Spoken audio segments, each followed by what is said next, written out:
Good morning दोस्तों, स्वागत है आप सभी का मेरे यूट्यूब चैनल पर। सभी को राधे राधे। तो हो चुकी है एक बहुत ही प्यारी सुबह की शुरुआत और आज है सोमवार और आज से ही नवरात्रि भी शुरू हो रही है। तो आप सभी को नवरात्रि की बहुत बहुत शुभकामनाएं। माँ दुर्गा के 9 रूप आप सभी के जीवन में सुख समृद्धि और शांति लेकर आएं। तो आज तो हमारे घर में सभी का उपवास है, पतिदेव और पापा भी व्रत रहते हैं। तो मैं नहा धोकर आ गई हूँ नीचे अपने डेली के काम करने के लिए। तो जब तक सभी लोग अपने डेली के काम कर रहे हैं तब तक मैंने सोचा कि मैं साफ़ सफाई कर देती हूँ, फिर उसके बाद माता रानी की पूजा होगी। तो बस यहाँ पर मैं अभी डस्टिंग कर रही हूँ और डस्टिंग मेरी कंप्लीट हो चुकी है। तो मैंने झाड़ू लगाना भी शुरू कर दिया है और अभी मेरी भांजी भी है यहीं पर, क्योंकि मेरी ननद जी आई हुई हैं तो इस वजह से वो दिन भर खेलती रहती है।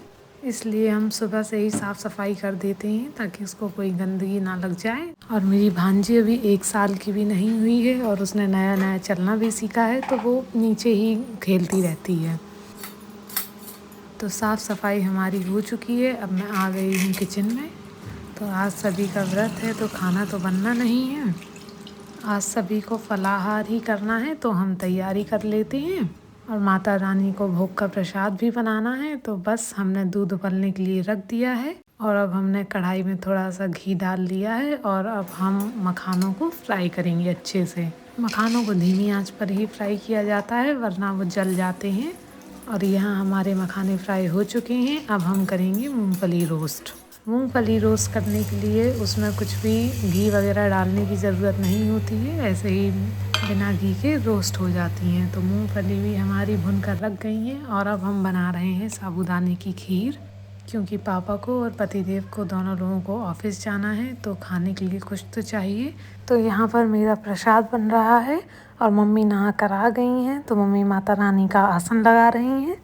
वैसे तो माता रानी की तस्वीर सभी भगवान जी के साथ ऊपर ही रखी रहती है मंदिर में, पर नवरात्रि में माता रानी का अलग से आसन लगाया जाता है हमारे यहाँ पर और पूरे 9 दिन ऐसे ही माता रानी का आसन लगा रहता है। तो यहाँ पर मम्मी ने माता रानी को सजाना शुरू कर दिया है। कल मम्मी मार्केट गई थी तो वहीं से ये सारा सामान लेकर आई थी माता रानी के श्रृंगार का और सजावट का भी।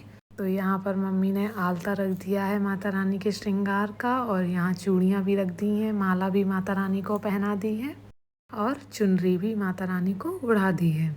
हमारे यहाँ पर जब माता रानी का आसन लगाया जाता है तो उनके सारे श्रृंगार किए जाते हैं। तो मम्मी सारे श्रृंगार कल माता रानी की लेकर आई थी मार्केट और साथ ही फल भी लेकर आई थी, केले और सेब। और हमारे यहाँ पर श्रृंगार के साथ में इलायची और लौंग भी माता रानी को चढ़ाई जाती है। और यहाँ पर मम्मी नारियल रख रही हैं और फूलों वाली दुकान नहीं खुली थी तो अभी ये वाले जो फूल हैं हमारे गार्डन में ही लगे हैं तो वहीं से तोड़ लिए थे, तो यही वाले फूल माता रानी को चढ़ाए जा रहे हैं।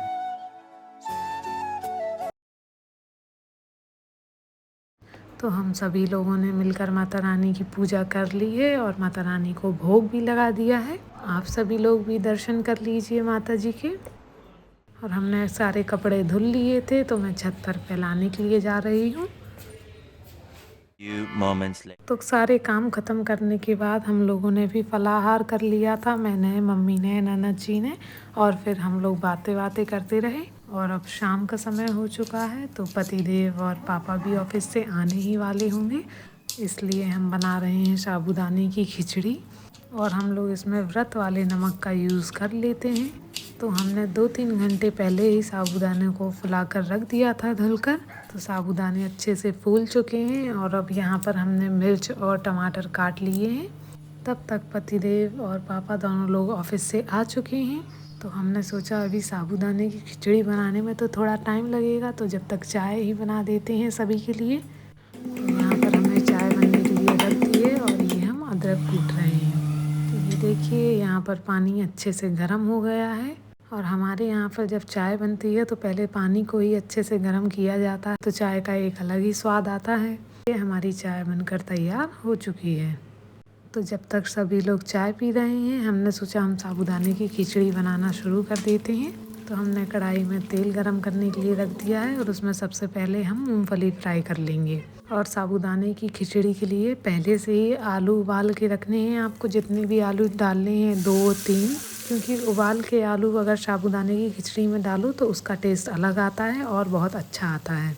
तो देखिए हमारे टमाटर अच्छे से पक चुके हैं और हमने इसमें उबले हुए आलू कट कर डाल दिए हैं। हम बस 1 मिनट के लिए इसको चलाएंगे और फिर इसमें डाल देंगे साबूदाने और जो हमने मूंगफली फ्राई करी थी वो भी। और उसके बाद थोड़ी देर तक इसको अच्छे से चलाएंगे। आप लोगों को हमेशा ध्यान रखना है जब साबूदाने हम फुलाने के लिए रखते हैं तो साबूदाने खिले खिले रहें। देख सकते हैं कि हमारे साबूदाने कितने ज़्यादा खिले हुए हैं। 1% अगर साबूदाने चिपक जाते हैं तो फिर वो खाने में भी अच्छा स्वाद नहीं आता है। खिचड़ी का बहुत ज़्यादा ध्यान देना पड़ता है। खिचड़ी ऑलमोस्ट बनकर तैयार है और उसके बाद हमने व्रत का नमक डाल दिया है स्वादानुसार।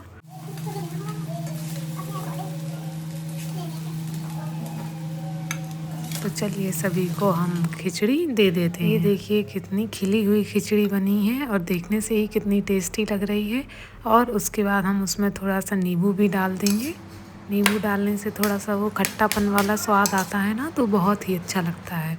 और ये मिली है हमारी भांजी से, इनका नाम अन्वी है और ये अभी 1 साल की भी नहीं हुई है और बहुत ज़्यादा शैतानी भी करने लगी है। आप लोग देखिए अलमारी में आलू रखे हुए हैं तो ये कितना खेल रही हैं आलूओं से।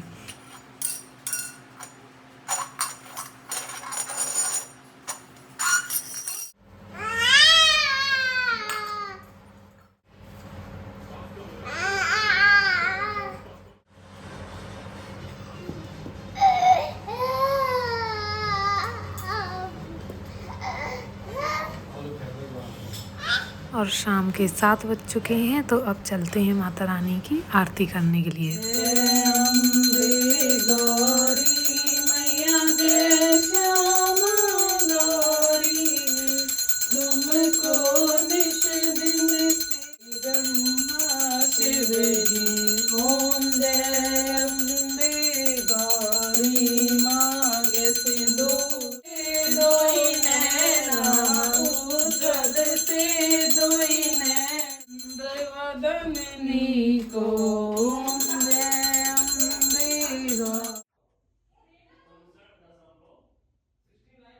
तो हमने और ननद जी ने मिलकर पूजा कर ली है तो अब चलते हैं खाना बनाने के लिए। तो हमारे यहाँ पर जिस दिन उपवास होता है उस दिन रात में प्रॉपर खाना तो नहीं खाया जाता है। तो रात में हमारे यहाँ लौकी और आलू की सब्ज़ी बनाई जाती है और सिंघाड़े के आटे की पूड़ी। और इस सब्ज़ी में हम किसी भी तरह का कोई भी मसाला नहीं डालते हैं। सिर्फ धनिया और जीरा को हल्का सा भूनकर उसको पीसकर सिर्फ वही डालते हैं और कोई भी मसाला नहीं डालते हैं। हल्दी मिर्च वगैरह कुछ भी नहीं पड़ता है इसमें, ना ही प्याज लहसुन डालते हैं। सिर्फ हरी मिर्च से सब्ज़ी को छोंक दिया जाता है और टमाटर डाल दिए जाते हैं। तो यहाँ पर हमने लौकी और आलू कट करके रख लिए हैं और अब हम मिर्च और टमाटर भी काट रहे हैं।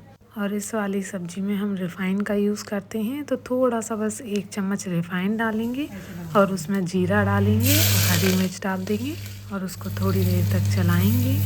फिर कटी हुई लौकी और आलू उसमें डाल देंगे। जब सब्ज़ी थोड़ा सा पानी छोड़ दे तो हम उसमें टमाटर भी डाल देंगे ताकि टमाटर भी अच्छे से उसमें पक जाएं।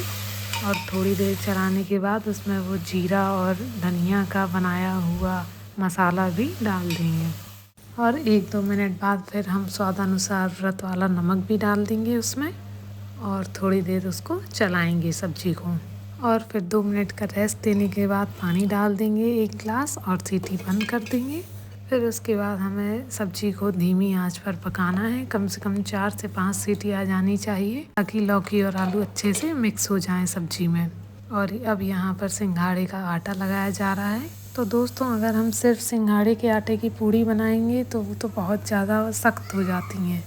तो उस आटे में हम आलू उबाल कर आलू को मिक्स करते हैं ताकि उसकी पूड़ी नरम नरम बने। और इस आटे को नॉर्मल पानी से नहीं गूंदा जाता है, इसलिए हल्का सा गुनगुना किया जाता है पानी, तभी ये आटा अच्छे से गूंदा जाता है। और दोस्तों सिंघाड़े के आटे की पूड़ी बनाना थोड़ा ज़्यादा ही मुश्किल हो जाता है, आसानी से नहीं बनती है। तो मुझे तो अभी बनानी नहीं आती है। तो ये देखिए यहाँ पर सिंघाड़े के आटा की पूड़ी मम्मी ही बना रही हैं और मैं पूड़ी सीखने में उनकी हेल्प कर रही हूँ।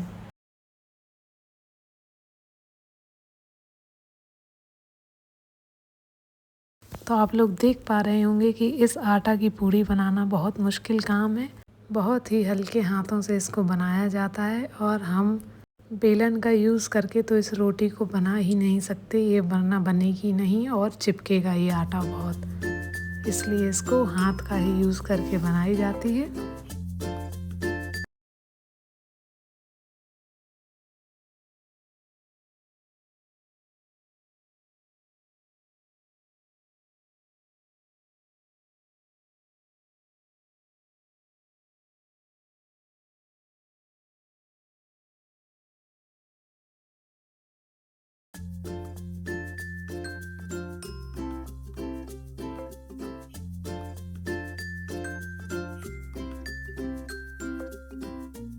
तो हमारी पूरी बनकर तैयार है और सिकने के लिए डाल दी गई है। और आप लोगों को एक बात का ज़रूर ध्यान रखना है कि जब हम पूड़ी सेकते हैं तो तेल अच्छे से गर्म हो जाना चाहिए, तभी पूड़ी अच्छे से सिकती है। तो दोस्तों अब मैं आप लोगों से विदा लेती हूँ। आशा करती हूँ आप सभी को मेरा ये वीडियो बहुत पसंद आया होगा। पसंद आया हो तो लाइक, कमेंट, शेयर, सब्सक्राइब ज़रूर कीजिएगा। मिलती हूँ कल के नए वीडियो के साथ। सभी को राधे राधे।